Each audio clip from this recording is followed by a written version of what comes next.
Technical Mohammad हारून channel के नाज़रीन अस्सलाम वालेकुम वरहमतुल्लाहि वबरकातुहू। आज आप लोगों को बता देंगे पाकिस्तान के यौम आज़ादी की मुनासिबत से कुछ अहम बातें। तो फ्रेंड्स, यौम आज़ादी पाकिस्तान या यौम इस्तिक़लाल हर साल 14 अगस्त को पाकिस्तान में आज़ादी के दिन के निस्बत से मनाया जाता है। ये वो दिन है जब पाकिस्तान 1947 ईस्वी में बरतानिया से आज़ाद होकर मारज़ वजूद में आया। 14 अगस्त का दिन पाकिस्तान में सरकारी सतह पर कौमी त्यौहार के तौर पर बड़े धूमधाम से मनाया जाता है। पाकिस्तानी अवाम इस रोज़ अपना कौमी परचम फ़िज़ा में बुलंद करते हुए अपने कौमी मोहसिनों को खिराज तहसीन पेश करते हैं। मुल्क भर की अहम सरकारी इमारत पर चिरागान किया जाता है।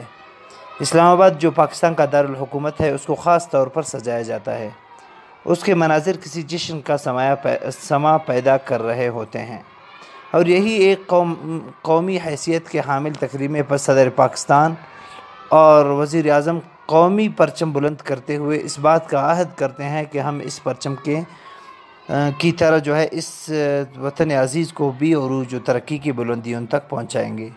इन तकारीब के अलावा न सिर्फ सदारती और पार्लिमानी इमारत पर कौमी परचम लहराया जाता है बल्कि पूरे मुल्क में सरकारी और नेम सरकारी इमारत पर भी सब्ज़ हिलाली परचम पूरी आबोताब से बुलंदी का नज़ारा पेश कर रहा होता है। यौम इस्तिक़लाल के रोज़ रेडियो, टेलीविज़न और इंटरनेट पर बराह रास्त सदर और वज़ीर आज़म पाकिस्तान की तकारीर को नशर किया जाता है और इस बात की तजदीद की जाती है कि हम सब ने मिलकर इस वतन अज़ीज़ को तरक्की, खुशहाली और कामयाबियों की बुलंद सतह पर ले जाना है।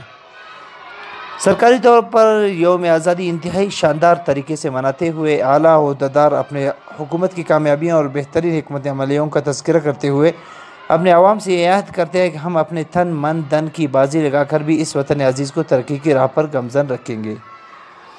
तो उम्मीद करते हैं फ्रेंड्स आपको ये वीडियो बहुत पसंद आई होगी। तो मिलते हैं इंशाल्लाह नेक्स्ट वीडियो में। पाकिस्तान पाइंदाबाद।